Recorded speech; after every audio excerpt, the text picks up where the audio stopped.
Dude. Huh.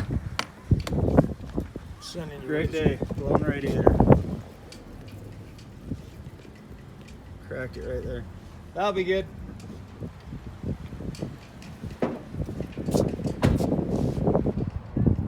Thank this guy. Always saves the day.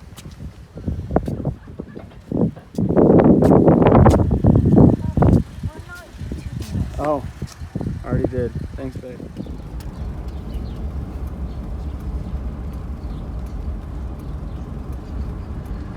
Yeah, so this is not fun. Can't start the car. So you have no power steering and realistically no brakes because you have no suction from the motor. So your brake booster is pretty much not there. So if you guys do this, just make sure you're really careful and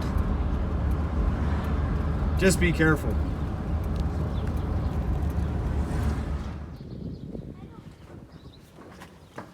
All right, you've seen us towing it. Now it's time to replace the radiator. And here it is. But the first thing that we'll do is we need to take off this plastic cover. You just got a couple tabs just right in the front. And then we'll have to take off the intake. Just those bolts right there. And what I'll do is I'll get that off real quick and show you the rest. Alright, so now that you got the intake off and you got that cover off, it exposes the radiator, your oil cooler and everything like that. So now you got to come in here and take off that clamp and that one. And then there's another one right here. And then one right there. So let me take that off and then we'll be able to pull this whole shroud off. Alright, so now that we have those clips off, you see it right down there. Now we got to get these two bolts. They're 10 millimeter. And then once we get that one and that one right there, then we'll be able to take off this shroud. Alright, so once you got that top shroud off, can let me get up there too? Probably not. Sure. I just got up there. Alright, so there is a drain right there. You can see that flat piece. There's a hose that runs off the side of it. And it actually, you can pull it down, and this is for your drain. So then you don't make a big of a mess. So, big of a mess. Jeez, can't even talk.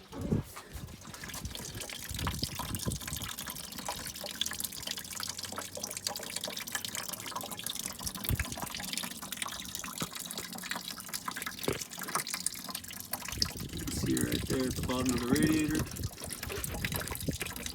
Hose dripping down.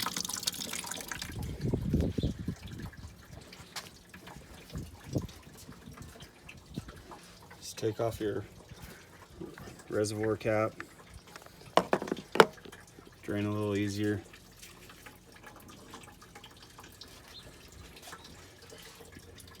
And once we get it all drained, we'll disconnect the radiator hoses. And then we'll come to our transmission lines. You can actually start that right now. So this plastic piece, just slide it back, and you can see this little retaining clip. You just grab some needle nose or whatever you got to pull it out. And same thing with the bottom one. There's gonna be two of them. And the other one is farther down.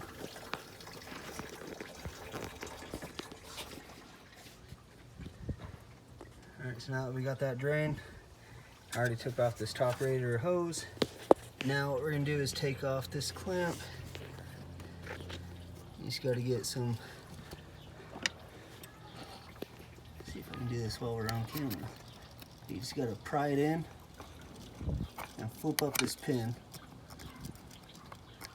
It's right in there. I'm going to do this off camera. I'm going to get that one. And also get that bottom one right there.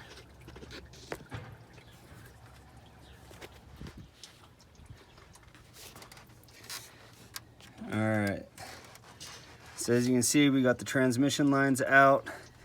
We got the tubes going into the motor. We got this bottom transmission line out. We just got to disconnect the lower radiator hose. And then, is that not a 12? No, probably 14. Okay.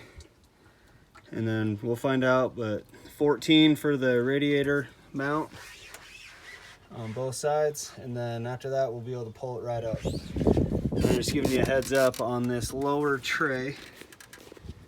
It's actually clipped in with the radiator, so all you gotta do is just grab the lower tray, lift it up, and then you can move it out of the way 13. And just leave it at the bottom. So 13? Yep. All right, so it's a 13 for those two mounts for the radiator